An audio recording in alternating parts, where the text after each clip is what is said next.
नमस्कार, मी स्मिता साठे आणि माझा स्मिता क्रिएशन्स पुणे या नावाने बिझनेस आहे आणि हा बिझनेस साधारण 9 वर्ष झाले छान चालू आहे, म्हणजे ग्रो होतोय छान. ॲक्च्युली मुलगा लहान असल्यामुळे घरात सपोर्टिव्ह कोणी नव्हतं की काहीतरी करायचं आहे.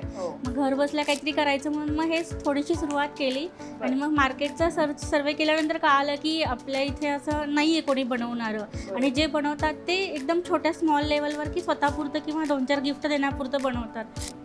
कोणते कोणते प्रॉडक्ट्स असतात? माझ्यामध्ये महाराष्ट्रीयन, मारवाडी, गुजराती, ब्राह्मण लग्नामध्ये जो काही रुखवत लागतो, म्हणजे त्याच्यासाठी जे रिटर्न गिफ्ट लागतात, लग्नामध्ये जे डेकोरेटिव्ह वस्तू लागतात, म्हणजे पाण्याची हंडी असू दे, पूजेची थाळ असू दे, तोरण, लटकन, हे सगळ्या प्रकारचे रिटर्न गिफ्ट बनवतो आपण. नमस्ते, मी ॲडव्होकेट नीरा धाडगे. कोणत्याही क्षेत्रात तुमची कामगिरी वाखाणण्यासारखी असेल, इतक्या लोकांशी मी बोलतेय ना, काहीतरी रोज नवीन शिकायला मिळतं. एकमेकांना मदत करण्यासाठी तुम्ही ही कम्युनिटी जॉईन करू शकता, पुणे वुमन्स क्लब.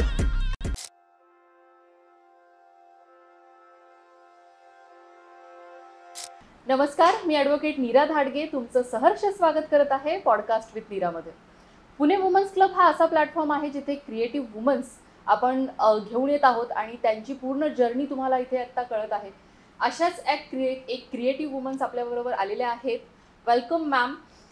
तुमच्या प्रॉडक्ट्सबद्दल तर आम्ही जाणून घेऊच, पण त्याआधी आम्हाला तुम्हाला जाणून घ्यायला आवडेल, तुमच्याबद्दल आम्हाला सांगा. नमस्कार, मी स्मिता साठे आणि माझा स्मिता क्रिएशन्स पुणे या नावाने बिझनेस आहे आणि हा बिझनेस साधारण 9 वर्ष झाले छान चालू आहे, म्हणजे ग्रो होतोय छान. ओके.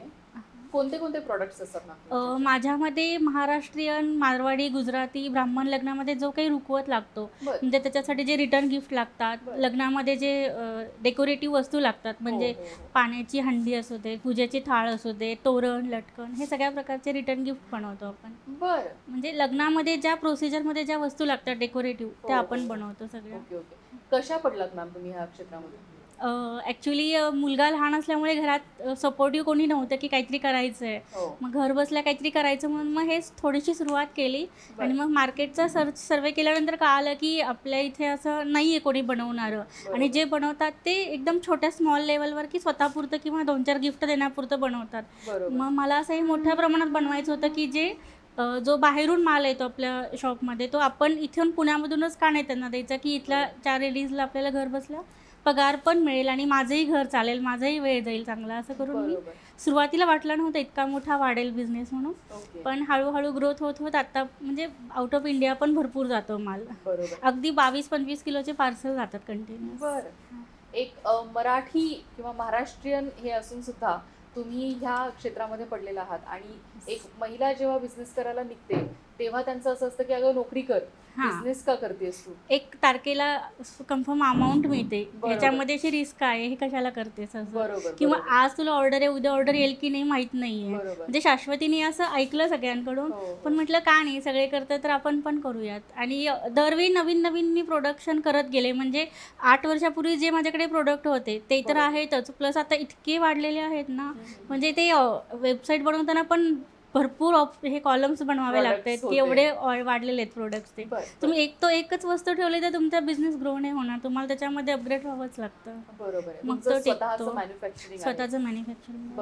आणि किती शॉप्स पर्यंत तुम्ही आतापर्यंत पोहोचलेला आहात? शॉपमध्ये 10 ते 12 शॉप्स आहेत सगळे मिळून पुण्यामध्ये, रविवार पेठ आणि तुळशीबाग मिळून. बरं. आणि रिसेलर्स सुद्धा आहेत की जे आपल्याकडून पुढे सेल करतात. Okay okay. आणि तुमच्या आता मॅन्युफॅक्चरिंग युनिटमध्ये किती लोक काम करतात?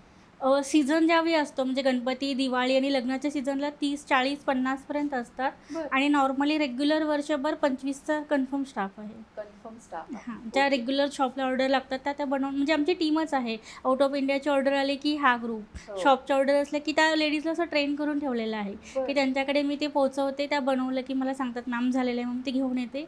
मी स्वतः पॅकिंग करते, कारण प्रत्येक वस्तू चेक करून. आणि आपल्या ह्याचं एक खासियत आहे की तुम्ही एक वस्तू घ्या किंवा 100 क्वांटिटीमध्ये घ्या, क्वालिटीमध्ये कुठेही कॉम्प्रोमाइज होणार नाही असं. त्यामुळे हा जो पॅटर्न आहे ना बिझनेसचा, तो लिज्जत पापडचा जो पॅटर्न आहे तो सेम पॅटर्न तुम्ही आता यूज करत आहात? हो का? हो. ते काय करतात, त्यांचा जो पिठाचा गोळा असतो तो सेम बनतो. त्यांचे मोठे मोठे फॅक्टरीज आहेत तर त्यांच्यामध्ये सेम बनतो आणि तो त्या वेगळ्या वेगळ्या गृहिणींच्या घरामध्ये ते पोहोचवतात की फक्त पापड लाटायचं असतो. आणि त्यांचे काही एक हे आहेत, म्हणजे नियम आहेत की त्या नियमांच्या अंतर्गतच ते Correct, बनवावं लागतं, correct. की एवढी स्वच्छता तुम्ही ठेवली Correct. पाहिजे, हे वापरलं पाहिजे. मग आमचंही तसंच आहे. आम्ही हो. डिझाईन दाखवतो, ह्या डिझाईनच्या ह्या कॉम्बिनेशनमध्ये एवढे 50 बनव, ह्याच्यामध्ये हे 100 बरोबर. बनव, असं आमचं पण बरोबर. सेम. आपण सगळं मटेरियल देतो त्यांना, हो, हो. त्यांनी फक्त कष्ट करून ते डिझाईन बनवायची. बरोबर लागतं. त्यांना ट्रेन करतो आधी. खूप लोकांचा प्रॉब्लेम सुटून जातो, ज्या लोकांना म्हणजे घरातनं बाहेर घरात- पडायला नाही जमत किंवा लहान मुलांना सांभाळत जे लोक काम Yes, करत yes, असतात, yes. त्यांना लोकांना हे खूप छान गोष्ट होऊन जाते की आपल्या घरामध्येच Yes. आणा, तिथे आपण करू म्हणजे आपल्या घरी वेळेनुसार बसून. बनवणार. आणि ह्या लेडीजचं कसं होतं की संध्याकाळी सगळे घरी येतात. बरोबर. मग ते मुलांची एक्झाम नसेल, मुली असतात घरी, सासू नवरे पण, की हां ते छान आहे करायला, म्हणून सगळं घर असं एकत्र हॉलमध्ये बसतं आणि छान आरामात करतात. करतात. हां, गप्पा हो, मारत हो, छान हो. करतात आणि त्यांना आवडतं, काहीतरी वेगळं करतो. हो, आणि मेन हो. म्हणजे शुभ कार्यासाठी यूज होतो. हो, मग ते आणि मनापासून कलाकुसरचं काम आहे, कलाकुसर. त्याच्यामुळे ते अजून छान innovative वाटतं त्यांना ते. बनतं. हां. खूप छान. हे सगळं करताना म्हणजे आता 9 वर्ष झाले तुम्ही हे सगळं करताय आणि त्याच्याबरोबर आता लॉकडाऊन झालं मध्ये, Yes, 2 yes. वर्ष आपले त्याच्यामध्ये गेले, तर तेव्हा कसं तुम्ही हँडल केलं? लॉकडाऊन पडणार आहे हे माहीतच नव्हतं आणि मी ॲक्च्युली जानेमध्ये आमचं मार्चपासूनच लग्नाचं सीझन होतं. तेव्हा मी खूप मोठ्या प्रमाणात माल मागवला होता. बरं. म्हणजे माझे 500 मापं, 500 नारळ, 200 ताटं, असं एक रूम भरून माल रेडी होता. बरं. आणि सगळे शॉप म्हटले की आता बंद आहे.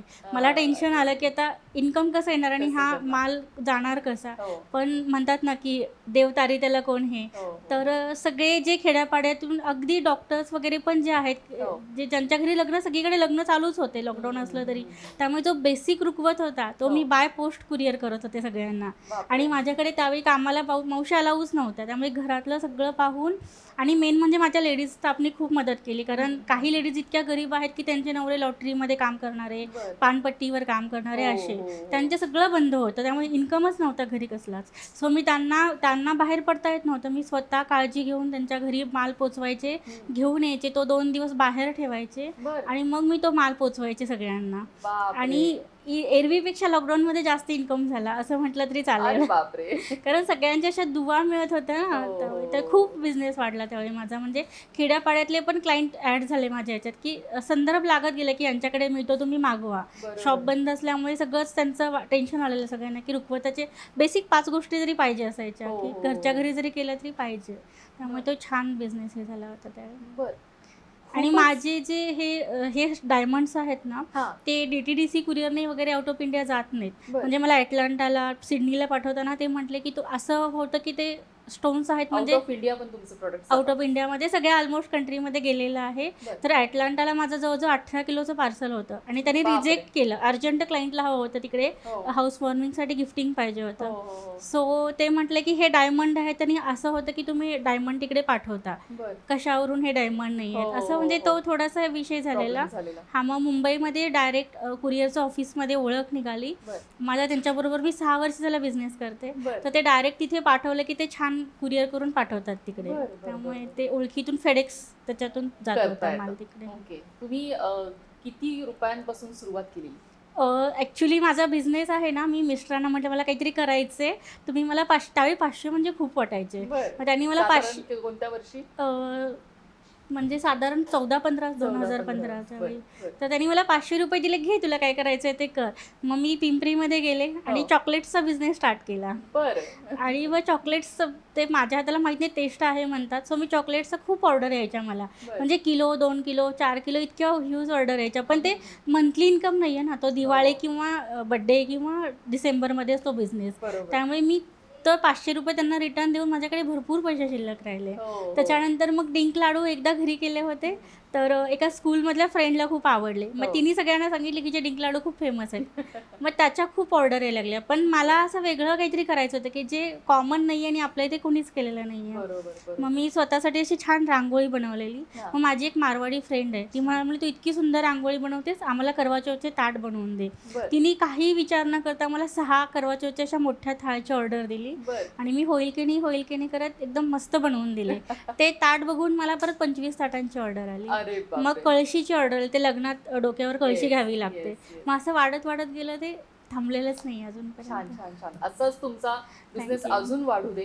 आणि तुम्ही आय गेस रिसेलिंगसाठी सुद्धा प्रोडक्ट्स देता. yes. तुमचे एवढ्या शॉप्समध्ये प्रोडक्ट्स अवेलेबल आहे आणि एक 500 रुपयापासून तुम्ही एवढा मोठा बिझनेस सुरू केलेला आहे.